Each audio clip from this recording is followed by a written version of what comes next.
যখন মধ্যবিত্ত বাঙালির ঘরে ফ্রিজের জায়গা হয়নি, সেই সময় এই গরমের দুপুরে এই আমানি ছিল একটা শরীর শীতল করার পানীয়। তো আমি সেই রেসিপি ফলো করেছি, তবে আমি সেটাকে ভাতটাকে পচাইনি। আমি বাসি ভাত একটু চটকে নিয়ে তার মধ্যে লেবুর রস, লেবুর পাতাও দিয়ে রেখেছিলাম ভালো গন্ধের জন্য, আর গন্ধরাজ লেবুর রস, পেঁয়াজ কুচি, লঙ্কা কুচি, তারপর একটু লেবুও কুচি করে দিয়েছি, নুন দিয়েছি, গোলমরিচ গুঁড়ো দিয়েছি, দিয়ে তারপর খুব ভালো করে মিশিয়ে নিয়েছি। একটু ভাজা মশলাও দিয়েছিলাম, দিয়ে মিশিয়ে নিয়েছি।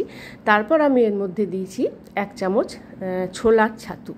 ছোলার ছাতুটাও শরীর ঠান্ডা করে, পেট ঠান্ডা করে। তো আমি ছোলার ছাতু মেশানোর পর এটাকে খানিকক্ষণ রেখে দিয়েছিলাম। তারপর খাবার সময় আমি ওই পাতা, লেবুর পাতা, লেবুর টুকরোগুলো তুলে নিয়েছিলাম। একটু লেবুর রস তো দেওয়াই হয়েছে, তো টক টক ভাবটা ছিলই। এটা কিন্তু বেশ ভালো খেতে, আর শরীর খুব ঠান্ডা রাখে।